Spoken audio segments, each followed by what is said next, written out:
എല്ലാവർക്കും നമസ്കാരം. 2021 മുതൽ ഇതുവരെയുള്ള കാലഘട്ടത്തിൽ പഞ്ചവത്സര പദ്ധതികളുമായിട്ട് ബന്ധപ്പെട്ട് കേരള PSCയുടെ പരീക്ഷകളിൽ നടത്തിയിട്ടുള്ള എല്ലാ ചോദ്യങ്ങളും ഈ ഒരു വീഡിയോയ്ക്കകത്ത് ഉൾപ്പെടുത്തിയിട്ടുണ്ട്. അപ്പോൾ നമുക്ക് ക്ലാസ്സിലേക്ക് കടക്കാം. അതിന് മുമ്പായിട്ട് ആസൂത്രണ കമ്മീഷനുമായിട്ട് ബന്ധപ്പെട്ടുള്ള ഒരു വീഡിയോ ഞാൻ ചെയ്തിട്ടുണ്ട്. അതിൻ്റെ ലിങ്ക് ഞാൻ ഇതിൻ്റെ ഡിസ്ക്രിപ്ഷൻ ബോക്സിനകത്ത് കൊടുത്തേക്കാം. പഞ്ചവത്സര പദ്ധതി എന്നതുകൊണ്ട് അർത്ഥമാക്കുന്നത് ഒരു പ്രത്യേക മേഖലയ്ക്ക് മുൻഗണന നൽകിക്കൊണ്ട് 5 വർഷം കൊണ്ട് ലക്ഷ്യം നേടിയെടുക്കുക എന്നുള്ളതാണ് ഇതിലൂടെ അർത്ഥമാക്കുന്നത്. പഞ്ചവത്സര പദ്ധതി എന്ന ആശയം ഇന്ത്യ കടമെടുത്തത് USSRൽ നിന്നാണ്. പഞ്ചവത്സര പദ്ധതികൾ മൊത്തം 12 എണ്ണമുണ്ട്. അതിൽ ഒന്നാമത്തെ പഞ്ചവത്സര പദ്ധതിയെപ്പറ്റി നോക്കാം. ഒന്നാമത്തെ പഞ്ചവത്സര പദ്ധതി തുടങ്ങിയത് 1951 ഏപ്രിൽ 1-നാണ്. 1951 ഏപ്രിൽ 1-നാണ് ഒന്നാമത്തെ പഞ്ചവത്സര പദ്ധതി തുടങ്ങിയത്. ഇതിൻ്റെ കാലഘട്ടം എന്ന് പറയുമ്പം 51 മുതൽ 56 വരെയാണ്. 1951-ലാണ് ഒന്നാമത്തെ പഞ്ചവത്സര പദ്ധതി തുടങ്ങിയത് എന്നുള്ള ഈ ഒരു കാര്യത്തെപ്പറ്റി കേരള PSCയുടെ പരീക്ഷകളിൽ മൊത്തം 4 പ്രാവശ്യമാണ് റിപ്പീറ്റ് ചെയ്ത് ചോദിച്ചിട്ടുള്ളത്. പിന്നെ ഇതിനെപ്പറ്റി ലേറ്റസ്റ്റ് ആയിട്ട് ചോദിച്ചത് 2024 പത്തനംതിട്ട LD ക്ലർക്കിൻ്റെ പരീക്ഷയ്ക്കാണ്. അതുകൊണ്ട് തന്നെ ഇനി വരുന്ന പരീക്ഷകൾക്കും ഇതിനെപ്പറ്റി ചോദിക്കാൻ സാധ്യതയുണ്ട്. 1951-ലാണ് ഒന്നാമത്തെ പഞ്ചവത്സര പദ്ധതി തുടങ്ങിയത്. ആ ഒരു ഡേറ്റ് ഏപ്രിൽ 1 എന്നുള്ള ആ ഒരു ഡേറ്റ് പഠിച്ചു വയ്ക്കണം. ഒന്നാമത്തെ പഞ്ചവത്സര പദ്ധതി പാർലമെൻറ്റിൽ അവതരിപ്പിച്ചത് ജവഹർലാൽ നെഹ്റു ആണ്. ഒന്നാമത്തെ പഞ്ചവത്സര പദ്ധതി പാർലമെൻറ്റിൽ അവതരിപ്പിച്ചത് ജവഹർലാൽ നെഹ്റു ആണ്. ഇന്ത്യൻ പഞ്ചവത്സര പദ്ധതിയുടെ ഉപജ്ഞാതാവ് എന്നറിയപ്പെടുന്നത് ജവഹർലാൽ നെഹ്റു ആണ്. ഇന്ത്യൻ പഞ്ചവത്സര പദ്ധതിയുടെ ഉപജ്ഞാതാവ് എന്നറിയപ്പെടുന്നത് ജവഹർലാൽ നെഹ്റു ആണ്. ഒന്നാമത്തെ പഞ്ചവത്സര പദ്ധതി പ്രാധാന്യം നൽകിയത് കാർഷിക മേഖലയ്ക്കാണ്. ഒന്നാമത്തെ പഞ്ചവത്സര പദ്ധതി പ്രാധാന്യം നൽകിയത് കാർഷിക മേഖലയ്ക്കാണ്. ഞാനിപ്പോൾ ഈ പറഞ്ഞ കാര്യം തന്നെയാണ് കേരള PSCയുടെ പരീക്ഷകളിൽ മൊത്തം 5 പ്രാവശ്യം റിപ്പീറ്റ് ചെയ്ത് ചോദിച്ചിട്ടുള്ളത്. ഇവിടെ നമ്മൾ മനസ്സിലാക്കേണ്ട കാര്യം കാർഷിക മേഖല എന്ന് ഞാൻ പറഞ്ഞു. അതുകൊണ്ട് തന്നെ ഒന്നാമത്തെ പഞ്ചവത്സര പദ്ധതി അറിയപ്പെടുന്നത് കാർഷിക പദ്ധതി എന്ന പേരിലാണ്. ഒന്നാമത്തെ പഞ്ചവത്സര പദ്ധതി അറിയപ്പെടുന്നത് കാർഷിക പദ്ധതി എന്ന പേരിലാണ്. ഒന്നാമത്തെ പഞ്ചവത്സര പദ്ധതി പറ്റി കൂടുതലായിട്ടും ആവർത്തിച്ച് ചോദിച്ചിട്ടുള്ളത് ഒന്ന് ഇതിൻ്റെ വർഷം 51 എന്നുള്ള ഈ ഒരു വർഷത്തിനെ പറ്റിയും അതേ കണക്ക് തന്നെ കാർഷിക പദ്ധതി എന്നുള്ള ഈ ഒരു കാര്യം, ഈ 2 കാര്യങ്ങളാണ് ഒന്നാമത്തെ പഞ്ചവത്സര പദ്ധതിയെപ്പറ്റി ഒരുപാട് തവണ റിപ്പീറ്റ് ചെയ്ത് ചോദിച്ചിട്ടുള്ളത്. പിന്നെ ബാക്കിയുള്ള കാര്യങ്ങൾ ഞാൻ പറയാം. ഒന്നാമത്തെ പഞ്ചവത്സര പദ്ധതി അറിയപ്പെടുന്നത് ഹാരോൾഡ് ഡോമർ മാതൃക എന്ന പേരിലാണ്. ഹാരോൾഡ് ഡോമർ മാതൃക എന്ന പേരിലാണ് ഒന്നാമത്തെ പഞ്ചവത്സര പദ്ധതി അറിയപ്പെടുന്നത്. ഒന്നാമത്തെ പഞ്ചവത്സര പദ്ധതിയുടെ ആമുഖം തയ്യാറാക്കിയത് KN രാജ് ആണ്. KN രാജ്, ഇദ്ദേഹം മലയാളിയാണ് എന്നുള്ള കാര്യം കൂടി നമ്മൾ പഠിച്ചു വയ്ക്കണം. UGC university grants commission. University grants commission നിലവിൽ വന്നത് ഒന്നാമത്തെ പഞ്ചവത്സര പദ്ധതിയുടെ കാലത്താണ്. 1953 1953-ലാണ് യൂണിവേഴ്സിറ്റി ഗ്രാൻസ് കമ്മീഷൻ നിലവിൽ വന്നത്. പിന്നെ ഇതിൻ്റെ ആക്ട് പാസ്സായത് 1956-ലാണ് UGCയുടെ ആക്ട് പാസ്സായത്.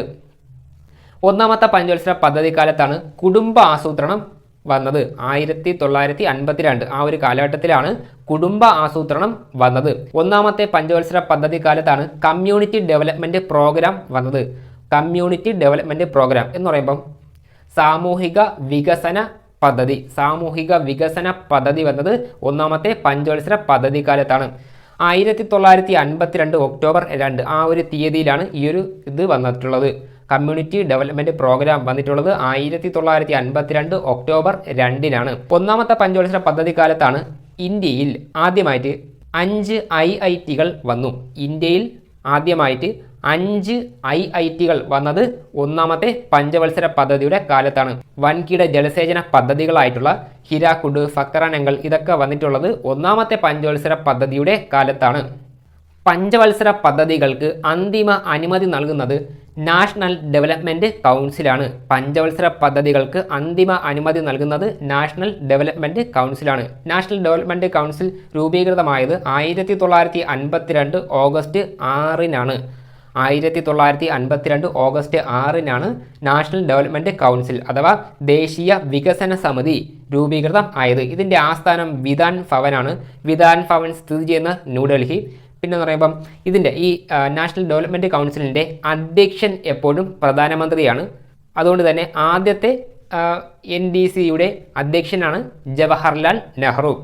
തോട്ടപ്പള്ളി സ്പിൽവേ വന്നിട്ടുള്ളത് ഒന്നാമത്തെ പഞ്ചവത്സര പദ്ധതി കാലത്താണ്. ആലപ്പുഴ ജില്ലയിലാണ് തോട്ടപ്പള്ളി സ്പിൽവേ ഉള്ളത്. അതൊന്ന് പഠിച്ചു വയ്ക്കണം. അണക്കെട്ടുകൾ ഇന്ത്യയുടെ മഹാക്ഷേത്രങ്ങളാണ് എന്ന് പറഞ്ഞത് ജവഹർലാൽ നെഹ്റുവാണ്. അണക്കെട്ടുകൾ ഇന്ത്യയുടെ മഹാക്ഷേത്രങ്ങളാണ് എന്ന് പറഞ്ഞത് ജവഹർലാൽ നെഹ്റുവാണ്. ഞാനിപ്പോൾ ഈ പറഞ്ഞ കാര്യം 2024 ഫാം വർക്കറിൻ്റെ പരീക്ഷയ്ക്കാണ് ചോദിച്ചിട്ടുണ്ടായിരുന്നത്. അതേ കണക്ക് തന്നെ ഇന്ത്യയുടെ വിദേശ നയത്തിൻ്റെ ശില്പി എന്നറിയപ്പെടുന്നത് ജവഹർലാൽ നെഹ്റുവാണ്. ഇന്ത്യയുടെ വിദേശ നയത്തിൻ്റെ ശില്പി എന്നറിയപ്പെടുന്നത് ജവഹർലാൽ നെഹ്റുവാണ്. ഇതും പ്രീവിയസ് ഇയർ ക്വസ്റ്റ്യൻ ആണ്. എന്ന് പറയുമ്പം 2024 ആംബുലൻസ് അസിസ്റ്റന്റിൻ്റെ പരീക്ഷയ്ക്കാണ് ഇതിനെപ്പറ്റി ചോദിച്ചിട്ടുണ്ടായിരുന്നത്. ഒന്നാമത്തെ പഞ്ചവത്സര പദ്ധതി ലക്ഷ്യമിട്ട വളർച്ചാ നിരക്ക് എന്ന് പറയുമ്പം 2.1 എന്നാൽ കിട്ടിയത് 3.6%. ഇത് പഠിച്ചു വെച്ചോളാം, ചോദിച്ചിട്ടുണ്ട്. 2.1%, 3.6%. ലക്ഷ്യമിട്ടത് 2.1% എന്നാൽ കിട്ടിയത് 3.6%. 2022 സബ് ഇൻസ്പെക്ടർ മെയിൻസിൻ്റെ പരീക്ഷയിൽ ചോദിച്ച ഒരു ചോദ്യം ഞാനിപ്പോൾ പറയാം. ഉൽപാദക ലക്ഷ്യങ്ങൾ കൂടുതൽ പൂർത്തീകരിച്ചതിനാൽ ഒന്നാമത്തെ പഞ്ചവത്സര പദ്ധതി വൻ വിജയമായിരുന്നു. ഉൽപാദക ലക്ഷ്യങ്ങൾ കൂടുതൽ പൂർത്തിയാക്കിയതിനാൽ ഒന്നാമത്തെ പഞ്ചവത്സര പദ്ധതി വൻ വിജയമായിരുന്നു എന്നുള്ള ഈ ഒരു കാര്യം നിങ്ങൾ നിങ്ങളുടെ പുസ്തകത്തിൽ എഴുതിയിട്ട് പഠിച്ചോളണം. ഞാനിങ്ങനെ പറയാൻ കാരണം എന്താണെന്ന് വെച്ച് കഴിഞ്ഞാൽ നമുക്ക് കേൾക്കുമ്പം എന്തോ പോലെ തോന്നും, പക്ഷേ കാര്യം എളുപ്പമാണ്. ഉൽപാദക ലക്ഷ്യങ്ങൾ കൂടുതൽ പൂർത്തീകരിച്ചതിനാൽ ഒന്നാമത്തെ പഞ്ചവത്സര പദ്ധതി വൻ വിജയമായിരുന്നു എന്നുള്ള കാര്യം നിങ്ങൾ ബുക്കിൽ എഴുതിയിട്ട് പഠിക്കണം. ഒന്നാമത്തെ പഞ്ചവത്സര പദ്ധതിയെപ്പറ്റി ഇവിടെ ഞാൻ കൊടുത്തിട്ടുള്ള കാര്യങ്ങളെല്ലാം തന്നെ പ്രീവിയസ് ഇയർ ക്വസ്റ്റ്യൻ ആണ്. പക്ഷേ ഇതിൽ ഏറ്റവും കൂടുതൽ ആവർത്തിച്ച് ചോദിച്ചിട്ടുള്ളത് 1951 കാര്യവും പിന്നെ കാർഷിക മേഖല എന്നുള്ള ഈ 2 കാര്യങ്ങളാണ്. ഇവിടെ നമ്മൾ മനസ്സിലാക്കേണ്ട കാര്യം, ഈ 2 കാര്യങ്ങൾ നിങ്ങളുടെ പുസ്തകത്തിൽ ചുവപ്പ് മഷി പേന കൊണ്ട് അടയാളപ്പെടുത്തി വയ്ക്കണം. ഞാനിങ്ങനെ ചുവപ്പ് മഷി പേന കൊണ്ട് അടയാളപ്പെടുത്താൻ പറഞ്ഞ കാര്യം എന്താണെന്ന് വെച്ച് കഴിഞ്ഞാൽ ഒരുപാട് തവണ ഇത് ആവർത്തിച്ച് ചോദിച്ചിട്ടുണ്ട്. അതുകൊണ്ട് തന്നെ ഇനി വരുന്ന പരീക്ഷയ്ക്കും ഇതൊക്കെ തന്നെ പ്രതീക്ഷിക്കാം. ഇതൊക്കെ തന്നെ പ്രതീക്ഷിക്കാം. അതുകൊണ്ടാണ് ഞാൻ ഇങ്ങനെ ചുവപ്പ് മഷി പേന കൊണ്ട് അടയാളപ്പെടുത്താൻ വേണ്ടി പറഞ്ഞത്. പിന്നെന്ന് പറയുമ്പം ഇത്രയും കാര്യങ്ങൾ നല്ലപോലെ പഠിക്കുക. ഇനി നമുക്ക് രണ്ടാമത്തെ പഞ്ചവത്സര പദ്ധതിയെ പറ്റി നോക്കാം. രണ്ടാമത്തെ പഞ്ചവത്സര പദ്ധതി തുടങ്ങിയത് 1956 1956 മുതൽ 1961 വരെയാണ് രണ്ടാമത്തെ പഞ്ചവത്സര പദ്ധതിയുടെ കാലഘട്ടം. എന്നാൽ ഒന്നാമത്തെ പഞ്ചവത്സര പദ്ധതി ആണെങ്കിലോ 1951 മുതൽ 56 വരെ, 51, 56 ഒന്നാമത്തെ പഞ്ചവത്സര പദ്ധതി. എന്നാൽ രണ്ടാമത്തെ പഞ്ചവത്സര പദ്ധതി എന്ന് പറയുമ്പോൾ 56, 61. ഇത് പഠിച്ചു വെച്ചോളാം. പിന്നെ എന്ന് പറയുമ്പം PC മഹലനോബിസ് മാതൃകയെ അടിസ്ഥാനമാക്കിയുള്ളതാണ് രണ്ടാമത്തെ പഞ്ചവത്സര പദ്ധതി. PC മഹലനോബിസ് മാതൃകയെ അടിസ്ഥാനമാക്കിയുള്ളതാണ് രണ്ടാമത്തെ പഞ്ചവത്സര പദ്ധതി. ഞാനിപ്പോൾ ഈ പറഞ്ഞ കാര്യം തന്നെ കേരള PSCയുടെ പരീക്ഷകളിൽ 4 പ്രാവശ്യം റിപ്പീറ്റ് ചെയ്ത് ചോദിച്ചിട്ടുണ്ട്. അതുകൊണ്ട് ഇത് പഠിച്ചു വെച്ചോളണം. 2022 ഡിഗ്രി പ്രിലിംസിൻ്റെ 3ാം ഘട്ടത്തിൽ ഈ ഒരു കാര്യം ചെറിയൊരു മാറ്റം വരുത്തി ചോദിച്ചിട്ടുണ്ട്. അതായത് ഇന്ത്യയിലെ നിക്ഷേപ രീതിക്കായി മഹലനോബിസ് മാതൃക സ്വീകരിച്ചത് ഏത് പഞ്ചവത്സര പദ്ധതിയിലാണ് എന്ന രീതിയിൽ ചോദിച്ചിട്ടുണ്ട്. അതിൻ്റെ ആൻസർ എന്ന് പറയുമ്പോൾ രണ്ടാമത്തെ പഞ്ചവത്സര പദ്ധതിയിലാണ്. ഇന്ത്യയിലെ നിക്ഷേപ രീതിക്കായി മഹലനോബിസ് മാതൃക സ്വീകരിച്ചത് രണ്ടാമത്തെ പഞ്ചവത്സര പദ്ധതിയിലാണ്. ഞാനിങ്ങനെ പറയാൻ കാരണം എന്താണെന്ന് വെച്ച് കഴിഞ്ഞാൽ PC മഹലനോബിസ് മാതൃക രണ്ടാമത്തെ പഞ്ചവത്സര പദ്ധതി എന്നും പറഞ്ഞ് പരീക്ഷ ഹാളിലോട്ട് പഠിച്ചിട്ട് പോകുന്ന സമയത്ത് ഇതുപോലുള്ള ചെറിയ 1-2 വാക്കുകൾ ആഡ് ചെയ്ത് കഴിഞ്ഞാൽ നമുക്ക് പെട്ടെന്ന് കൺഫ്യൂഷൻ ആയി പോകും. ഇനി നിങ്ങൾക്ക് കൺഫ്യൂഷൻ ഉണ്ടാവാതിരിക്കാൻ വേണ്ടിയിട്ടാണ് ഞാനിപ്പോൾ ഈ സംഭവം പറഞ്ഞത്. ഖാദി ഗ്രാമ വ്യവസായ കമ്മീഷൻ നിലവിൽ വന്നത് രണ്ടാമത്തെ പഞ്ചവത്സര പദ്ധതിക്കാലത്താണ് എന്ന കാര്യം പഠിച്ചു വയ്ക്കണം. ഈ ഒരു കാര്യം ഖാദി ഗ്രാമ വ്യവസായ കമ്മീഷനെ പറ്റി 2021 LD ക്ലർക്കിൻ്റെ പരീക്ഷയ്ക്ക് ചോദിച്ചിട്ടുണ്ടായിരുന്നു. അപ്പോൾ ഇത് PYQ ആണ് എന്നുള്ള കൂടി നിങ്ങൾ പഠിക്കണം. ഖാദി ഗ്രാമ വ്യവസായ കമ്മീഷൻ നിലവിൽ വന്നത് രണ്ടാമത്തെ പഞ്ചവത്സര പദ്ധതിക്കാലത്താണ്. വലിയ ഡാമുകളുടെ നിർമ്മാണം ലക്ഷ്യമിട്ട പഞ്ചവത്സര പദ്ധതിയാണ് രണ്ടാമത്തെ പഞ്ചവത്സര പദ്ധതി. വലിയ ഡാമുകളുടെ നിർമ്മാണം ലക്ഷ്യമിട്ട പദ്ധതിയാണ് രണ്ടാമത്തെ പഞ്ചവത്സര പദ്ധതി. നാഷണൽ ഹൈവേ ആക്ട് വന്നത് 1956 നാഷണൽ ഹൈവേ ആക്ട് വന്നത് 1956 രണ്ടാമത്തെ പഞ്ചവത്സര പദ്ധതിക്കാലത്ത് ഇന്ത്യയിൽ നിർമ്മാണ അനുമതി ലഭിച്ച ഇരുമ്പുരുക്ക് ശാലകളാണ് ദുർഗാപൂര്, ഭിലായ്, റൂർക്കേല. ദുർഗാപൂര്, ഭിലായ്, റൂർക്കേല.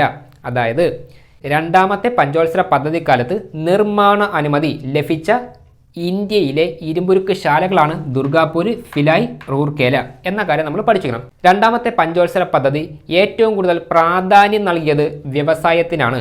രണ്ടാമത്തെ പഞ്ചവത്സര പദ്ധതി ഏറ്റവും കൂടുതൽ പ്രാധാന്യം നൽകിയത് വ്യവസായത്തിനാണ്. ഞാനിപ്പോൾ ഈ പറഞ്ഞ കാര്യം കേരള PSCയുടെ പരീക്ഷകളിൽ മൊത്തം 5 പ്രാവശ്യം റിപ്പീറ്റ് ചെയ്ത് ചോദിച്ചിട്ടുണ്ട്. അതുകൊണ്ട് തന്നെ ഇത് പഠിച്ചു വെച്ചോളണം. രണ്ടാമത്തെ പഞ്ചവത്സര പദ്ധതിയുമായി ബന്ധപ്പെട്ട് ഏറ്റവും കൂടുതൽ തവണ ആവർത്തിച്ച് ചോദിച്ചിട്ടുള്ള 2 കാര്യങ്ങളേ ഉള്ളൂ. അതെന്ന് പറയുമ്പം വ്യവസായത്തിൻ്റെ കാര്യവും PC മഹൽനോബിസ് മാതൃക എന്നുള്ള ഈ ഒരു കാര്യം. ഈ 2 കാര്യങ്ങൾ ചുവപ്പ് മഷി പേന കൊണ്ട് അടയാളപ്പെടുത്തി ഇപ്പോൾ തന്നെ വെച്ചോളാം. രണ്ടാമത്തെ പഞ്ചവത്സര പദ്ധതി പൊതുമേഖലയ്ക്ക് പ്രാധാന്യം നൽകിയിട്ടുണ്ട്. രണ്ടാമത്തെ പഞ്ചവത്സര പദ്ധതി പൊതുമേഖലയ്ക്ക് പ്രാധാന്യം നൽകിയിട്ടുണ്ട്. ഞാനിപ്പോൾ ഈ പറഞ്ഞ കാര്യം 2024 ഖാദി ബോർഡ് LD ക്ലർക്കിൻ്റെ പരീക്ഷയ്ക്ക് ചോദിച്ചിട്ടുണ്ടായിരുന്നു. അപ്പോൾ ഇത് പഠിച്ചു വയ്ക്കണം. പ്രീവിയസ് ഇയർ ക്വസ്റ്റ്യൻ ആണ്. പൊതുമേഖലയ്ക്ക് പ്രാധാന്യം നൽകിയ പഞ്ചവത്സര പദ്ധതിയാണ് രണ്ടാമത്തെ പഞ്ചവത്സര പദ്ധതി. പിന്നെന്ന് പറയുമ്പം വ്യവസായവൽക്കരണം, ഗതാഗത വികസനം, ഇതിനൊക്കെ ഈ ഒരു പദ്ധതിയിൽ പ്രാധാന്യം കൊടുത്തിട്ടുണ്ട് എന്നുള്ള കാര്യം കൂടി നമ്മൾ ജസ്റ്റ് ഒന്ന് ഓർമ്മയിൽ വച്ചിരിക്കണം. രണ്ടാമത്തെ പഞ്ചവത്സര പദ്ധതി ലക്ഷ്യമിട്ട വളർച്ചാ നിരക്ക് എന്ന് പറയുമ്പം 4.5%. പക്ഷേ കിട്ടിയത് 4.3%. 4.5 പ്രതീക്ഷിച്ചു, കിട്ടിയത് 4.3%. ഇനി നമുക്ക് മൂന്നാമത്തെ പഞ്ചവത്സര പദ്ധതിയെ പറ്റി നോക്കാം. മൂന്നാമത്തെ പഞ്ചവത്സര പദ്ധതിയുടെ കാലഘട്ടം 1961 മുതൽ 66 വരെയാണ്. 1961 മുതൽ 66 വരെയാണ് മൂന്നാം പഞ്ചവത്സര പദ്ധതിയുടെ കാലഘട്ടം. മൂന്നാമത്തെ പഞ്ചവത്സര പദ്ധതിക്കാലത്താണ് ഇന്ത്യയിൽ ഹരിത വിപ്ലവത്തിന് തുടക്കം കുറിക്കുന്നത്. മൂന്നാമത്തെ പഞ്ചവത്സര പദ്ധതിക്കാലത്താണ് ഇന്ത്യയിൽ ഹരിത വിപ്ലവത്തിന് തുടക്കം കുറിക്കുന്നത്. ഹരിത വിപ്ലവത്തിൻ്റെ പിതാവ് എന്നറിയപ്പെടുന്നത് നോർമൻ ബോർലോഗ്. Norman Borlaug. എന്നാൽ ഇന്ത്യൻ ഹരിത വിപ്ലവത്തിൻ്റെ പിതാവ് എന്നറിയപ്പെടുന്നത് MS സ്വാമിനാഥൻ. ഇത് ശ്രദ്ധിച്ച് പഠിച്ചു വയ്ക്കണം. ഹരിത വിപ്ലവത്തിൻ്റെ പിതാവ് നോർമൻ ബോർലോഗ്. എന്നാൽ ഇന്ത്യൻ ഹരിത വിപ്ലവത്തിൻ്റെ പിതാവ് എന്നറിയപ്പെടുന്നത് MS സ്വാമിനാഥനാണ്. ഒരുപാട് തവണ ആവർത്തിച്ച് ചോദിച്ചിട്ടുള്ള കാര്യമാണ്. അതുകൊണ്ട് തന്നെ ഇത് കറക്റ്റായിട്ട് പഠിച്ചു വയ്ക്കണം. എന്നാൽ എൻ്റെ ചോദ്യം ഇതാണ്: ഇന്ത്യയിലെ നിത്യ ഹരിത വിപ്ലവത്തിൻ്റെ സ്ഥാപകൻ ആരാണ്? ഇന്ത്യയിലെ നിത്യ ഹരിത വിപ്ലവത്തിൻ്റെ സ്ഥാപകൻ ആരാണ്? സാധാരണഗതിയിൽ ഹരിത വിപ്ലവത്തിൻ്റെ പിതാവ് MS സ്വാമിനാഥൻ എന്ന രീതിയിലൊക്കെ നമ്മളൊക്കെ പഠിച്ചുകൊണ്ട് പോകും. പക്ഷേ പരീക്ഷാ ഹാളിൽ ഇരിക്കുന്ന സമയത്ത് പെട്ടെന്ന് കൺഫ്യൂസ്ഡ് ആയി പോകും. അതുകൊണ്ട് തന്നെ ഇത് നല്ലപോലെ പഠിച്ചു വയ്ക്കണം. ഇന്ത്യയിലെ നിത്യ ഹരിത വിപ്ലവത്തിൻ്റെ പിതാവ് എന്നറിയപ്പെടുന്നത് MS സ്വാമിനാഥൻ തന്നെയാണ്. ഞാനിപ്പോൾ ഈ പറഞ്ഞ ഇതുണ്ടല്ലോ, നിത്യഹരിത വിപ്ലവത്തിൻ്റെ കാര്യം, ഇതെന്ന് പറയുമ്പം 2022 അസിസ്റ്റന്റ് ജയിലർ പരീക്ഷയ്ക്കാണ് ചോദിച്ചിട്ടുണ്ടായിരുന്നത്. ഇനി ഇതിനകത്തെ ചോദ്യം നിങ്ങൾ കണ്ടു കഴിഞ്ഞാൽ ഒരു കൺഫ്യൂഷനും വേണ്ട. ഇതിൻ്റെ ഉത്തരം MS സ്വാമിനാഥൻ. മൂന്നാമത്തെ പഞ്ചവത്സര പദ്ധതിയുടെ ലക്ഷ്യം എന്ന് പറയുമ്പോൾ ഭക്ഷ്യ സ്വയം പര്യാപ്തത, സമ്പദ്ഘടനയുടെ സ്വയം പര്യാപ്തത. മൂന്നാമത്തെ പഞ്ചവത്സര പദ്ധതിയുടെ ലക്ഷ്യം എന്ന് പറയുമ്പം ഭക്ഷ്യ സ്വയം പര്യാപ്തത, സമ്പദ്ഘടനയുടെ സ്വയം പര്യാപ്തത. ഇത് നല്ലപോലെ പഠിച്ചു വയ്ക്കണം. ഭക്ഷ്യ സ്വയം പര്യാപ്തത എന്നുള്ള ഈ ഒരു കാര്യത്തെപ്പറ്റി 2024 ഡ്രൈവർ കം ഓഫീസ് അറ്റൻഡൻറ്റ് എന്നുള്ള ആ ഒരു പരീക്ഷയിൽ ഇതിനെപ്പറ്റി ചോദിച്ചിട്ടുണ്ടായിരുന്നു. അതുകൊണ്ട് ഇത് നല്ലപോലെ പഠിച്ചു വയ്ക്കണം. ഇനി വരുന്ന പരീക്ഷയ്ക്ക് ചോദിക്കാൻ സാധ്യതയുണ്ട്. ഭക്ഷ്യ സ്വയം പര്യാപ്തത, സമ്പദ്ഘടനയുടെ സ്വയം പര്യാപ്തത എന്നിവയാണ് മൂന്നാം പഞ്ചവത്സര പദ്ധതിയുടെ ലക്ഷ്യം. 1965 നാഷണൽ ഡയറി ഡെവലപ്മെൻറ്റ് ബോർഡ് നിലവിൽ വന്നത്. 1965 നാഷണൽ ഡയറി ഡെവലപ്മെൻറ്റ് ബോർഡ് നിലവിൽ വന്നത്. ഇതെന്ന് പറയുമ്പം മൂന്നാം പഞ്ചവത്സര പദ്ധതിക്കാലത്താണ് നിലവിൽ വന്നത്. മൂന്നാമത്തെ പഞ്ചവത്സര പദ്ധതി ലക്ഷ്യമിട്ട വളർച്ചാ നിരക്ക് 5.6%. ലക്ഷ്യമിട്ടത് 5.6, എന്നാൽ കിട്ടിയത് 2.8%. ഇവിടെ ശ്രദ്ധിച്ച് പഠിച്ചോളണം. ഇത് ചിലപ്പം ചോദിക്കാൻ സാധ്യതയുണ്ട്. മൂന്നാമത്തെ പഞ്ചവത്സര പദ്ധതി ലക്ഷ്യമിട്ട വളർച്ചാ നിരക്ക് 5.6, എന്നാൽ കിട്ടിയത് 2.8. അതിന് കാരണം എന്ന് പറയുമ്പം 62-ലെ ഇന്ത്യ ചൈന യുദ്ധവും 65-ലെ ഇന്ത്യ പാകിസ്ഥാൻ യുദ്ധം എന്നിങ്ങനെയുള്ള ഇതൊക്കെ വന്നതിൻ്റെ പേരിൽ കിട്ടിയ വളർച്ചാ നിരക്ക് 2.8%. ജോൺ സാൻഡിയുടെയും സുഖമോയ് ചക്രവർത്തിയുടെയും മാതൃകയെ അടിസ്ഥാനമാക്കിയുള്ളതാണ് മൂന്നാമത്തെ പഞ്ചവത്സര പദ്ധതി. മൂന്നാമത്തെ പഞ്ചവത്സര പദ്ധതി തകർച്ച ആയതുകൊണ്ട് തന്നെ അന്നത്തെ പ്രധാനമന്ത്രിയായിട്ടുള്ള ഇന്ദിരാഗാന്ധിയാണെങ്കിൽ പ്ലാൻ ഹോളിഡേ കൊണ്ടുവന്നു. പ്ലാൻ ഹോളിഡേ, ഇത് ശ്രദ്ധിച്ച് പഠിക്കണം. പ്ലാൻ ഹോളിഡേ അതിൻ്റെ കാലഘട്ടം എന്ന് പറയുമ്പോൾ 66-69 1966 മുതൽ 1969 വരെയാണ് പ്ലാൻ ഹോളിഡേ അതിൻ്റെ കാലഘട്ടം. ഇത് PYQ ആണ്. ഇതെന്ന് പറയുമ്പം കേരള PSCയുടെ പരീക്ഷകളിൽ മൊത്തം 3 പ്രാവശ്യം റിപ്പീറ്റ് ചെയ്ത് ചോദിച്ചിട്ടുണ്ട്. പിന്നെ ഇതിനെപ്പറ്റി ലേറ്റസ്റ്റ് ആയിട്ട് ചോദിച്ചത് 2024-ലെ അസിസ്റ്റൻറ്റ് കമ്പൈലർ പരീക്ഷയ്ക്കാണ്. ഇനി വരുന്ന പരീക്ഷയ്ക്കും പ്രതീക്ഷിക്കാം. 66-69 അതാണ് പ്ലാൻ ഹോളിഡേ അതിൻ്റെ കാലഘട്ടം. ഇനി 4-ാമത്തെ പഞ്ചവത്സര പദ്ധതിയെ പറ്റി നോക്കാം. 4-ാമത്തെ പഞ്ചവത്സര പദ്ധതിയുടെ കാലഘട്ടം 1969 മുതൽ 74 വരെയാണ്.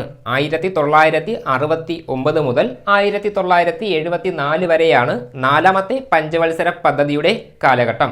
4-ാമത്തെ പഞ്ചവത്സര പദ്ധതി തുടങ്ങിയ സമയത്ത് ഇന്ത്യയുടെ പ്രധാനമന്ത്രി ഇന്ദിരാഗാന്ധിയാണ്.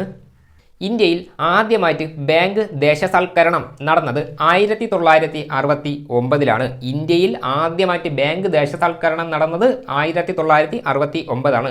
ഇതിൽ നമ്മളിവിടെ സ്പെഷ്യലായിട്ട് പഠിച്ചു വയ്ക്കേണ്ടത് എന്ന് പറയുമ്പം ഇന്ത്യയിലെ ആദ്യത്തെ ബാങ്ക് ദേശസാൽക്കരണം നടന്നത് 4-ാമത്തെ പഞ്ചവത്സര പദ്ധതിയുടെ കാലത്താണ്. ഇതാണ് പ്രധാനപ്പെട്ടത്.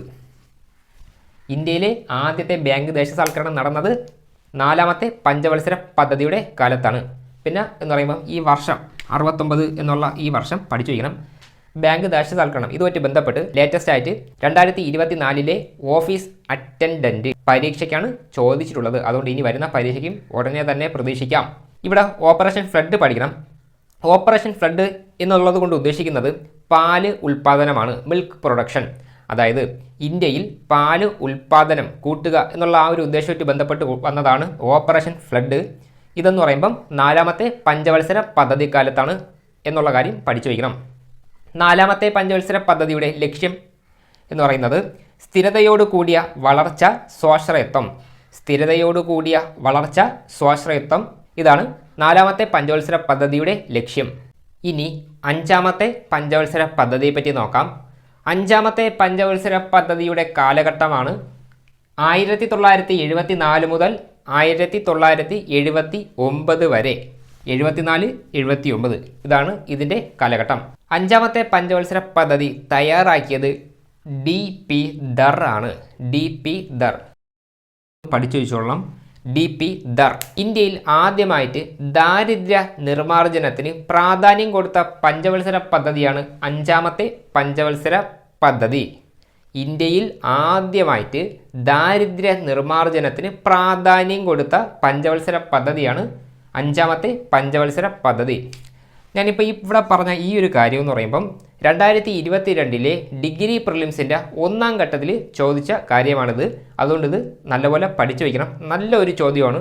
ഇനി വരുന്ന പരീക്ഷയ്ക്കും പ്രതീക്ഷിക്കാം.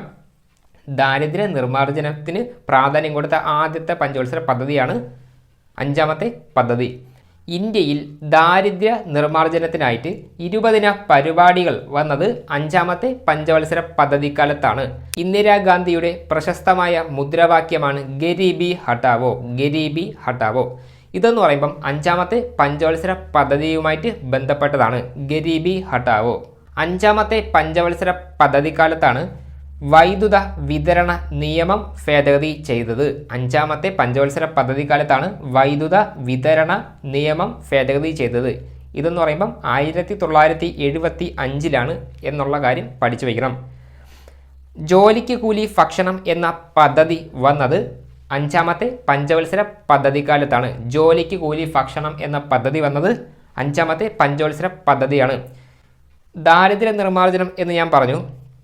20 പരിപാടികൾ അതുമായിട്ട് ബന്ധപ്പെട്ടാണ്. പിന്നെ ഗരീബി ഹട്ടാവോ അതുമായിട്ട് ബന്ധപ്പെട്ടാണ്. ജോലിക്ക് കൂലി ഭക്ഷണം ഇത് കണ്ടോ. അപ്പോൾ ഇതെല്ലാം ദാരിദ്ര്യ നിർമ്മാർജ്ജനം. അതുകൊണ്ട് തന്നെ ദാരിദ്ര്യ നിർമ്മാർജ്ജനം എന്നുള്ള ഈ ഒരു കാര്യം നല്ലപോലെ പഠിച്ചു വെച്ചോളണം.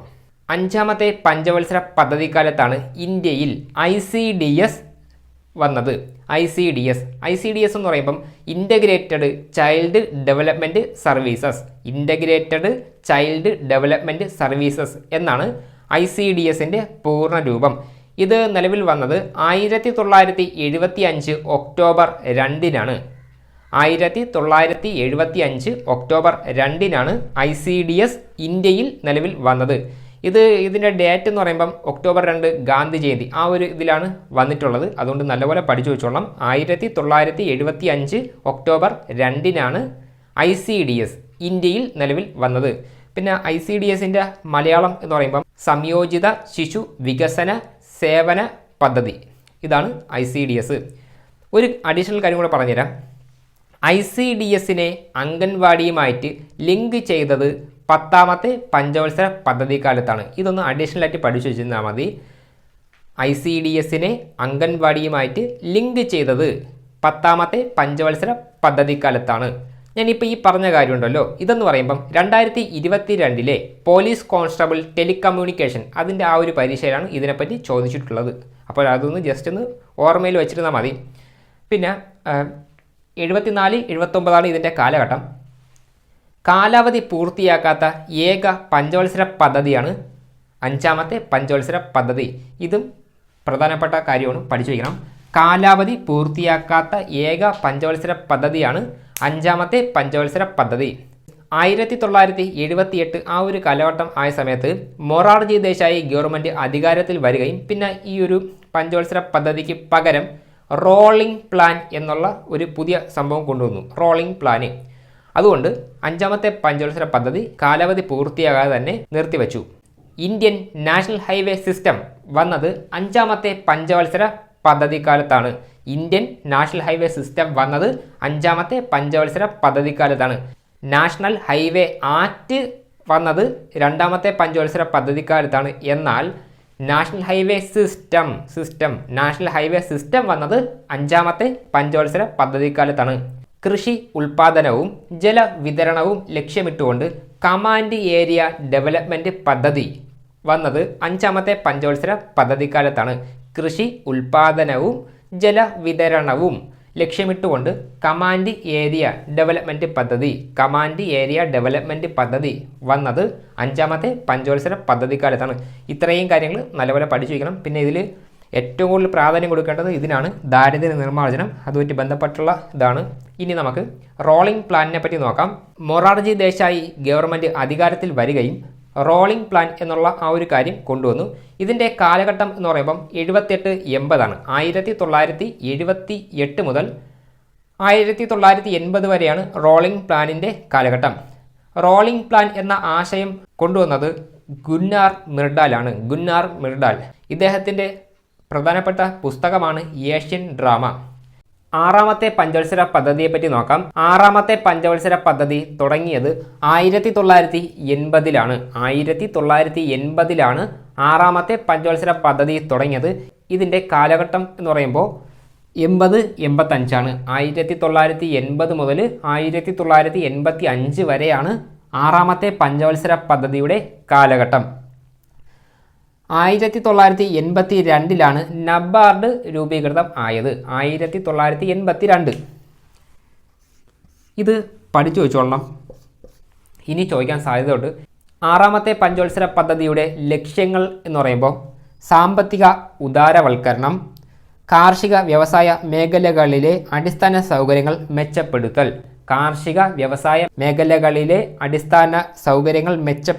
ആണ് 6ാമത്തെ പഞ്ചവത്സര പദ്ധതിയുടെ ലക്ഷ്യങ്ങൾ.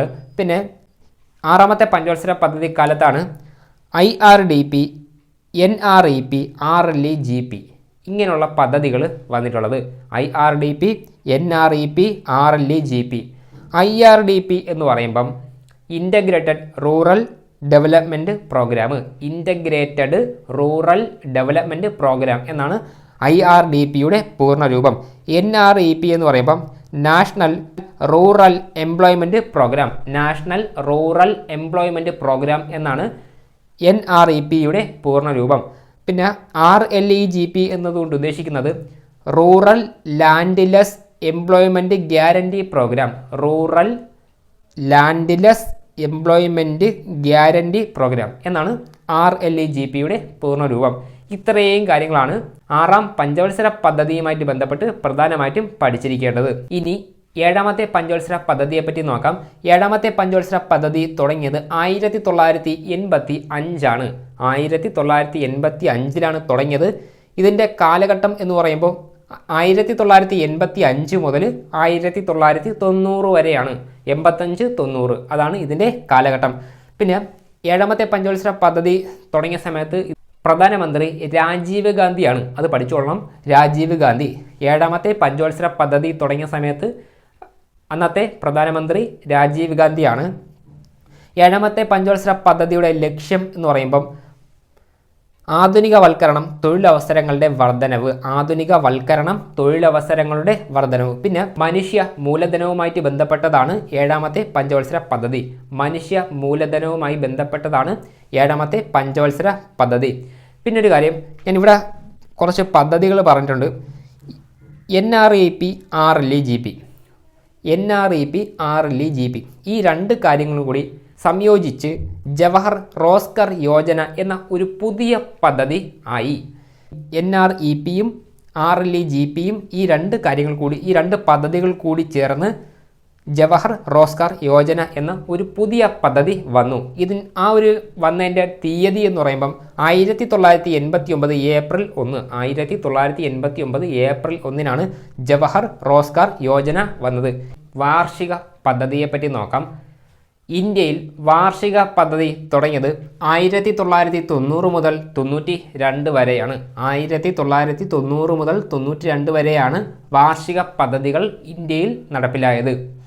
1991 ആയ സമയത്ത് ഇന്ത്യയിൽ പുത്തൻ സാമ്പത്തിക നയം വന്നു. 1991 ആയ സമയത്ത് ഇന്ത്യയിൽ പുത്തൻ സാമ്പത്തിക നയം വന്നു. ഞാനിപ്പോൾ ഇവിടെ പറഞ്ഞ ഈ ഒരു കാര്യം PSC പരീക്ഷകളിൽ ഒരുപാട് തവണ ആവർത്തിച്ച് ചോദിച്ചിട്ടുണ്ട്. അതുകൊണ്ട് തന്നെ ഇത് ചുവപ്പ് മഷി പേന കൊണ്ട് അടയാളപ്പെടുത്തി വയ്ക്കണം. പുത്തൻ സാമ്പത്തിക നയം ഇന്ത്യയിൽ വന്ന സമയത്ത് ഇന്ത്യയുടെ പ്രധാനമന്ത്രിയാണ് നരസിംഹ റാവു. ഞാനിപ്പോൾ ഈ പറഞ്ഞ കാര്യം 2024 അസിസ്റ്റൻറ്റ് കമ്പൈലർ പരീക്ഷയ്ക്ക് ചോദിച്ചിട്ടുണ്ടായിരുന്നു. അപ്പോൾ ഈ സംഭവം ഇനി വരുന്ന ഏതൊരു പരീക്ഷയ്ക്കും ഉടനെ തന്നെ ചോദിക്കാൻ സാധ്യതയുണ്ട്. പഠിച്ചോളണം. PV നരസിംഹ റാവു 91 പുത്തൻ സാമ്പത്തിക നയം വന്ന സമയത്ത് അപ്പോഴത്തെ പ്രധാനമന്ത്രിയാണ് നരസിംഹ റാവു. പുത്തൻ സാമ്പത്തിക നയം വന്ന സമയത്ത് കേന്ദ്ര ധനകാര്യമന്ത്രിയാണ് മൻമോഹൻ സിംഗ്. മൻമോഹൻ സിംഗ് ഇദ്ദേഹം പിന്നീട് പ്രധാനമന്ത്രിയൊക്കെ ആയിട്ടുണ്ട്. മൻമോഹൻ സിംഗ് ഇദ്ദേഹത്തെ പറ്റി 2024 ലബോറട്ടറി അറ്റൻഡർ പരീക്ഷയ്ക്കാണ് ചോദിച്ചിട്ടുണ്ടായിരുന്നത്. ഞാനിവിടെ പറഞ്ഞ രണ്ട് കാര്യങ്ങൾ, നരസിംഹ റാവു, മൻമോഹൻ സിംഗ്, ഈ രണ്ട് പേരെ പറ്റിയും ലേറ്റസ്റ്റ് ആയിട്ട് ചോദിച്ചിട്ടുണ്ട്. അതുകൊണ്ട് തന്നെ ഇനി വരുന്ന 10ാം ക്ലാസ് +2 ഈ രണ്ട് ലെവലിലുള്ള എല്ലാ പരീക്ഷകൾക്കും നമുക്ക് പ്രതീക്ഷിക്കാം. പുത്തൻ സാമ്പത്തിക നയത്തിൻ്റെ ലക്ഷ്യങ്ങളാണ് ഉദാരവൽക്കരണം, സ്വകാര്യവൽക്കരണം, ആഗോളവൽക്കരണം. ഇത്രയും കാര്യങ്ങൾ നല്ലപോലെ പഠിച്ചു വയ്ക്കണം. ഇനി 92 വരെ ആണ് വാർഷിക പദ്ധതി എന്ന് ഞാൻ പറഞ്ഞു. 92 ശേഷം 8ാം പഞ്ചവത്സര പദ്ധതി വന്നു.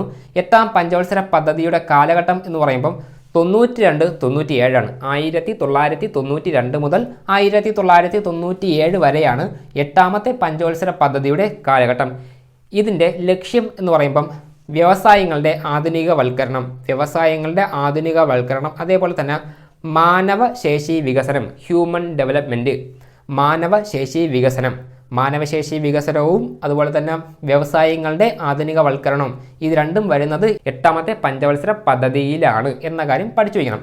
പിന്നെ 8ാമത്തെ പഞ്ചവത്സര പദ്ധതി അറിയപ്പെടുന്നത് മൻമോഹൻ മോഡൽ എന്ന പേരിലാണ്. മൻമോഹൻ മോഡൽ എന്ന പേരിലാണ് 8ാമത്തെ പഞ്ചവത്സര പദ്ധതി അറിയപ്പെടുന്നത്. 1993 പഞ്ചായത്ത് രാജ് സംവിധാനം ഇന്ത്യയിൽ വരുന്നത്. അതുകൊണ്ട് തന്നെ ഇതെന്ന് പറയുമ്പം 8ാമത്തെ പഞ്ചവത്സര പദ്ധതി കാലത്താണ് വരുന്നത്. അതുകൂടി പഠിച്ചിരിക്കണം.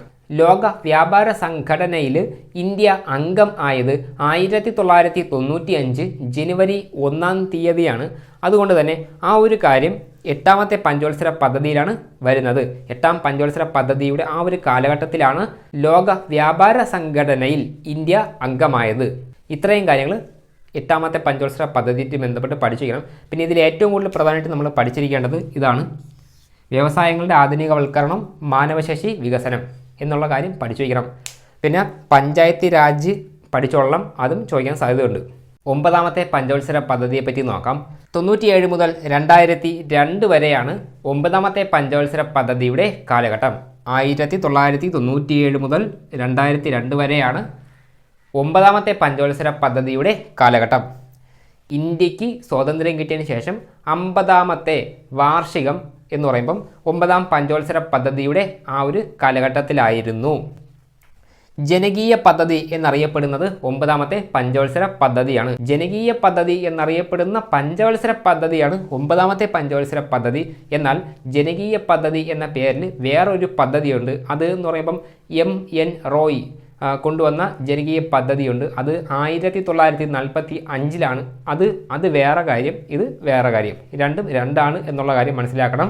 9ാമത്തെ പഞ്ചവത്സര പദ്ധതി അറിയപ്പെടുന്നത് ജനകീയ പദ്ധതി എന്ന പേരിലാണ്. 9ാമത്തെ പഞ്ചവത്സര പദ്ധതിയുടെ ലക്ഷ്യം എന്ന് പറയുമ്പം സ്ത്രീ ശാക്തീകരണം, ഗ്രാമവികസനം, വികേന്ദ്രീകരണം. സ്ത്രീ ശാക്തീകരണം, ഗ്രാമവികസനം, വികേന്ദ്രീകരണം എന്നിവയാണ് 9ാം പഞ്ചവത്സര പദ്ധതിയുടെ ലക്ഷ്യങ്ങൾ. കുടുംബശ്രീ വന്നത് 1998 മെയ് 17-നാണ്. കുടുംബശ്രീ വന്നത് 1998 മെയ് മാസം 17-ാം തീയതിയാണ്. ഞാനിപ്പോൾ ഈ പറഞ്ഞ കാര്യം ഒരുപാട് തവണ കേരള PSCയുടെ പരീക്ഷകളിൽ ആവർത്തിച്ച് ചോദിച്ചിട്ടുള്ള കാര്യമാണ്. അതുകൊണ്ട് ഇത് ചുവപ്പ് മഷി പേന കൊണ്ട് അടയാളപ്പെടുത്തി വെച്ചോളണം. 98 മെയ് 17 കുടുംബശ്രീ എന്ന് പറയുമ്പം 9ാമത്തെ പഞ്ചവത്സര പദ്ധതി കാലത്താണ് വന്നത് എന്നുള്ളത് കൂടി പഠിച്ചു വയ്ക്കണം. 2ാമത്തെ ആണവ പരീക്ഷണം. ഇന്ത്യയുടെ 2ാമത്തെ ആണവ പരീക്ഷണം നടന്നത് 9ാമത്തെ പഞ്ചവത്സര പദ്ധതി കാലത്താണ്. 2ാമത്തെ ആണവ പരീക്ഷണം എന്ന് പറയുമ്പം 1998-ലാണ്. ഇതെന്ന് പറയുമ്പം ഓപ്പറേഷൻ ശക്തി എന്ന പേരിലാണ് അറിയപ്പെടുന്നത്. ഇത്രയും കാര്യങ്ങൾ നല്ലപോലെ പഠിച്ചു വയ്ക്കുക. പിന്നെന്ന് പറയുമ്പം ഇന്ത്യ ഗവൺമെൻറ് ആണെങ്കിൽ ഇൻഷുറൻസ് റെഗുലേറ്ററി അതോറിറ്റി നടപ്പിലാക്കിയത് 9ാമത്തെ പഞ്ചവത്സര പദ്ധതിക്കാലത്താണ്. India government insurance regulatory authority നടപ്പിലാക്കിയത് 9ാമത്തെ പഞ്ചവത്സര പദ്ധതിക്കാലത്താണ്. ഞാനിപ്പോൾ ഇവിടെ ഈ പറഞ്ഞ ഈ ഒരു കാര്യം ഇതെന്ന് പറയുമ്പം 2024-ലെ ഡിഗ്രി പ്രിലിംസിൻ്റെ 1ാം ഘട്ടത്തിലാണ് ഇതിനെപ്പറ്റി ചോദിച്ചിട്ടുണ്ടായിരുന്നത്. അപ്പോൾ ഇത് പഠിച്ചു വെച്ചോളണം. ഈ ഇടയ്ക്ക് ചോദിച്ച കാര്യമാണ്. India government insurance regulatory authority നടപ്പിലാക്കിയത് 9ാമത്തെ പഞ്ചവത്സര പദ്ധതിക്കാലത്താണ്. ഇതേപോലെ തന്നെ ഒരു PYQ കൂടി പഠിച്ചു വയ്ക്കണം. സ്ത്രീ ഘടക പദ്ധതി WCP കൊണ്ടുവന്നത് 9ാമത്തെ പഞ്ചവത്സര പദ്ധതിയിലാണ്. നമ്മുടെ ഇന്ത്യയിൽ സ്ത്രീ ഘടക പദ്ധതി WCP വന്നത് 9ാമത്തെ പഞ്ചവത്സര പദ്ധതിക്കാലത്താണ്. ഇതിനെപ്പറ്റി ചോദിച്ചത് എന്ന് പറയുമ്പം 2022-ലെ സെയിൽസ് അസിസ്റ്റൻറ്റ് എന്നുള്ള ആ ഒരു പരീക്ഷയ്ക്കാണ് ഇതേപ്പറ്റി ചോദിച്ചിട്ടുണ്ടായിരുന്നത്. അപ്പോൾ ഇതും പഠിച്ചോളാം. ഇനിയും ചോദിക്കാൻ സാധ്യതയുള്ള കാര്യമാണ്. പിന്നെ ഇതിൽ നമ്മൾ പ്രധാനമായിട്ടും പഠിക്കേണ്ടത് എല്ലാം പ്രധാനപ്പെട്ട തന്നെയാണ് എങ്കിലും ജനകീയ പദ്ധതി എന്നുള്ള ഈ ഒരു കാര്യം ഒന്ന് ശ്രദ്ധിച്ച് ചോദിച്ചോളാം. ലാസ്റ്റ് ഗ്രേഡ് പോലുള്ള പരീക്ഷകൾക്ക് ചോദിക്കാൻ സാധ്യതയുണ്ട്. പിന്നെന്ന് പറയുമ്പം കുടുംബശ്രീയെപ്പറ്റി PSC പരീക്ഷകളിൽ ചോദിക്കാറുണ്ട്. ആ സമയത്ത് കുടുംബശ്രീ ഏത് പദ്ധതിക്കാലത്താണ് വന്നത് എന്ന് ചിലപ്പം ചോദിക്കാൻ സാധ്യതയുണ്ട്. പഠിച്ചോളണം. 9ാമത്തെ പഞ്ചവത്സര പദ്ധതിക്കാലത്താണ് കുടുംബശ്രീ വന്നിട്ടുള്ളത്. ഇത്രയും കാര്യങ്ങൾ നല്ലപോലെ പഠിക്കണം. ഇനി 10ാമത്തെ പഞ്ചവത്സര പദ്ധതിയെപ്പറ്റി പറയുമ്പോൾ 10ാമത്തെ പഞ്ചവത്സര പദ്ധതി തുടങ്ങിയത് 2002-ലാണ്. 2002-ൽ തുടങ്ങി 2007 വരെ ഉണ്ടായിരുന്നു. 2002 മുതൽ 2007 വരെയാണ് 10ാമത്തെ പഞ്ചവത്സര പദ്ധതിയുടെ കാലഘട്ടം. കേരള മോഡൽ വികസന പദ്ധതി എന്നാണ് അറിയപ്പെട്ടിരുന്നത്. കേരള മോഡൽ വികസന പദ്ധതി. ഇതിൻ്റെ 10ാമത്തെ പദ്ധതിയുടെ ലക്ഷ്യം എന്ന് പറയുമ്പം ആദായകരവും ഗുണമേന്മയുള്ളതുമായ തൊഴിൽ അവസരങ്ങൾ സൃഷ്ടിക്കുക. ആദായകരവും ഗുണമേന്മയുള്ളതുമായ തൊഴിൽ അവസരങ്ങൾ ഉണ്ടാക്കുക എന്നുള്ളതാണ് 10ാമത്തെ പഞ്ചവത്സര പദ്ധതിയുടെ ലക്ഷ്യം. ഇതുപോലെ തന്നെ മൂലധന നിക്ഷേപം വർദ്ധിപ്പിക്കുക എന്നുള്ളതും 10ാമത്തെ പഞ്ചവത്സര പദ്ധതിയുടെ ലക്ഷ്യമാണ്. മൂലധനം നിക്ഷേപം വർദ്ധിപ്പിക്കുക എന്നുള്ളതും 10ാമത്തെ പഞ്ചവത്സര പദ്ധതിയുടെ ലക്ഷ്യമാണ് എന്നുള്ളത് കൂടി നമ്മൾ പഠിച്ചു വയ്ക്കണം. തൊഴിലുറപ്പ് പദ്ധതി വന്നത് 10ാമത്തെ പഞ്ചവത്സര പദ്ധതിക്കാലത്താണ്. തൊഴിലുറപ്പ് പദ്ധതി വന്നത് 10ാമത്തെ പഞ്ചവത്സര പദ്ധതിക്കാലത്താണ്. ഇത് പഠിച്ചു വെച്ചോളണം. ചിലപ്പോൾ ചോദിക്കാൻ സാധ്യതയുണ്ട്. LD പോലുള്ള പരീക്ഷകൾക്ക് ചോദിക്കാൻ സാധ്യതയുണ്ട്. തൊഴിലുറപ്പ് വന്നത് 10ാമത്തെ പഞ്ചവത്സര പദ്ധതിക്കാലത്താണ്. 10ാം പഞ്ചവത്സര പദ്ധതിയുമായി ബന്ധപ്പെട്ട് ഇത്രയും കാര്യങ്ങൾ കൂടി പഠിച്ചു വയ്ക്കണം. ഇനി 11ാം പഞ്ചവത്സര പദ്ധതിയെപ്പറ്റി നോക്കാം. 11ാം പഞ്ചവത്സര പദ്ധതി നിലവിൽ വന്നത് 2007 2007 മുതൽ 2012 വരെയാണ് 11ാം പഞ്ചവത്സര പദ്ധതിയുടെ കാലഘട്ടം. 11ാം പഞ്ചവത്സര പദ്ധതിയുടെ ലക്ഷ്യം എന്ന് പറയുമ്പം മുഴുവൻ ജനവിഭാഗങ്ങളുടെയും സമഗ്ര വികസനം. മുഴുവൻ ജനവിഭാഗങ്ങളുടെയും സമഗ്ര വികസനമാണ് ഇതിൻ്റെ ലക്ഷ്യം. അതുപോലെ തന്നെ ഭക്ഷ്യവസ്തുക്കളുടെ സുസ്ഥിരതയ്ക്കും പ്രാധാന്യം കൊടുത്ത പദ്ധതിയാണ് 11ാം പദ്ധതി. ഭക്ഷ്യ വസ്തുക്കളുടെ സുസ്ഥിരതയ്ക്കും കൂടി പ്രാധാന്യം കൊടുത്ത പദ്ധതിയാണ് 11ാം പഞ്ചവത്സര പദ്ധതി. 11ാം പഞ്ചവത്സര പദ്ധതി അറിയപ്പെടുന്നത് ഇന്ത്യയുടെ വിദ്യാഭ്യാസ പദ്ധതി എന്ന പേരിലാണ്. ഇന്ത്യയുടെ വിദ്യാഭ്യാസ പദ്ധതി എന്ന പേരിലാണ് 11ാം പഞ്ചവത്സര പദ്ധതി അറിയപ്പെടുന്നത്. നേരത്തെ നമ്മൾ കേരള മോഡൽ വികസന പദ്ധതിയെ പറ്റി പഠിച്ചു. അതുപോലെ തന്നെ ജനകീയ പദ്ധതിയെപ്പറ്റി നേരത്തെ പഠിച്ചു കഴിഞ്ഞു. അതുകൂടി ഒന്ന് നിങ്ങളുടെ മനസ്സിൽ റിവിഷൻ ചെയ്ത് വെച്ചോളണം. പിന്നെന്ന് പറയുമ്പം ലക്ഷ്യമിട്ട വളർച്ചാ നിരക്ക് 9%, എന്നാൽ കിട്ടിയത് 7.9%. ഇതൊന്ന് പഠിച്ചു വെച്ചോളണം. 7.9 എന്നുള്ള കാര്യം. 7.9% 11ാം പഞ്ചവത്സര പദ്ധതിക്ക് കിട്ടിയ വളർച്ചാ നിരക്ക്. ഇതിനെപ്പറ്റി 2023 ഡിഗ്രി പ്രിലിംസിൻ്റെ 3ാം ഘട്ടത്തിലാണ് ചോദിച്ചിട്ടുള്ളത്. അപ്പോൾ ഇത് പഠിച്ചു വെച്ചോളണം. ഇനി വരുന്ന പരീക്ഷയ്ക്കും ചോദിക്കാൻ സാധ്യതയുണ്ട്. ഡിഗ്രി ലെവൽ പരീക്ഷയ്ക്ക് ചോദിച്ചിട്ടുണ്ടെങ്കിൽ തീർച്ചയായിട്ടും അത് ഒട്ടുമിക്ക എല്ലാ പരീക്ഷകൾക്കും ഇനി ചോദിക്കാൻ സാധ്യത ഉണ്ട് എന്നുള്ള കാര്യം കൂടി പഠിച്ചു വയ്ക്കണം. ഇത്രയും കാര്യങ്ങളാണ് പ്രധാനമായിട്ട് നമ്മൾ 11ാം പഞ്ചവത്സര പദ്ധതിയുമായി ബന്ധപ്പെട്ട് പഠിക്കേണ്ടത്.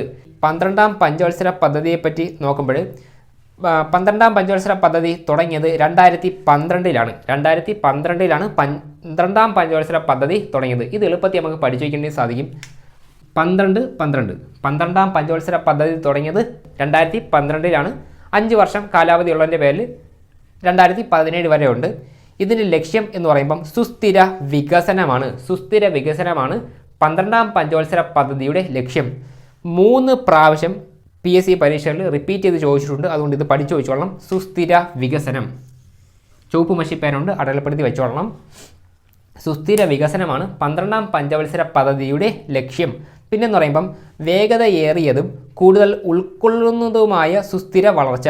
വേഗതയേറിയതും കൂടുതൽ ഉൾക്കൊള്ളുന്നതുമായ സുസ്ഥിരമായ വളർച്ച എന്ന ഇതും കൂടി 12ാം പഞ്ചവത്സര പദ്ധതിയിൽ ഉണ്ട്.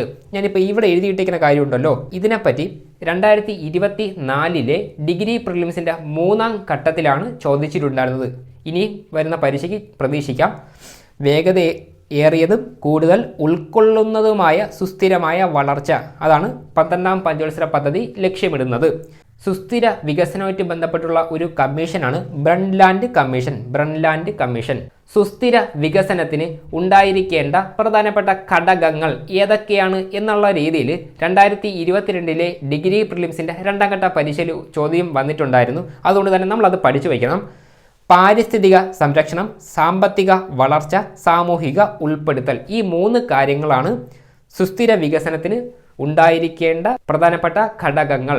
ഇത് PYQ ആണ്, ഇനിയും ചോദിക്കാൻ സാധ്യതയുണ്ട്. ഇതെന്ന് പറയുമ്പോൾ പ്രധാനമായിട്ടും സ്റ്റേറ്റ്മെൻറ്റ് രീതിക്കാണ് ചോദിക്കാൻ വേണ്ടി പോണത്. അതും കൂടി ഉള്ളത് കൊണ്ട് പഠിച്ചു വയ്ക്കണം. പാരിസ്ഥിതിക സംരക്ഷണം, സാമ്പത്തിക വളർച്ച, സാമൂഹിക ഉൾപ്പെടുത്തൽ, ഈ 3 കാര്യങ്ങളാണ് സുസ്ഥിര വികസനത്തിൻ്റെ പ്രധാനപ്പെട്ട ഘടകങ്ങൾ. ലിംഗ അസമത്വം കുറയ്ക്കുക എന്നുള്ള ആ ഒരു ലക്ഷ്യം 12ാം പഞ്ചവത്സര പദ്ധതിയുടേതാണ്. ലിംഗ അസമത്വം കുറയ്ക്കുക എന്നുള്ളത് 12ാം പഞ്ചവത്സര പദ്ധതിയുടെ ലക്ഷ്യമാണ്. അതുപോലെ തന്നെ ഇന്ത്യയിൽ മുഴുവൻ ഗ്രാമങ്ങളിലും വൈദ്യുതി കൊണ്ടുവരിക എന്നുള്ളതും കൂടി 12ാം പഞ്ചവത്സര പദ്ധതിയുടെ ലക്ഷ്യമാണ്. ഇന്ത്യയിലെ മുഴുവൻ ഗ്രാമങ്ങളിലും വൈദ്യുതി കൊണ്ടുവരിക എന്നുള്ളത് 12ാം പഞ്ചവത്സര പദ്ധതിയുടെ ലക്ഷ്യമാണ് എന്നുള്ള കാര്യം നമ്മൾ പഠിച്ചു വയ്ക്കണം. ഇത്രയും കാര്യങ്ങളാണ് 12 പഞ്ചവത്സര പദ്ധതികളെ പറ്റി പഠിക്കാൻ വേണ്ടിയിട്ടുള്ളത്. ഇനി ഇതുമായിട്ട് ബന്ധപ്പെട്ട് കുറച്ച് അഡീഷണൽ കാര്യങ്ങൾ കൂടി നമ്മൾ പഠിച്ചു വയ്ക്കേണ്ടതായിട്ടുണ്ട്. അത് ഏതൊക്കെയാണ് എന്ന് നമുക്ക് നോക്കാം. പഞ്ചവത്സര പദ്ധതിയുടെ 4 പ്രധാനപ്പെട്ട ലക്ഷ്യങ്ങൾ പഠിച്ചു വയ്ക്കണം. സമത്വം, ആധുനികവൽക്കരണം, സ്വാശ്രയത്വം, സാമ്പത്തിക വളർച്ച.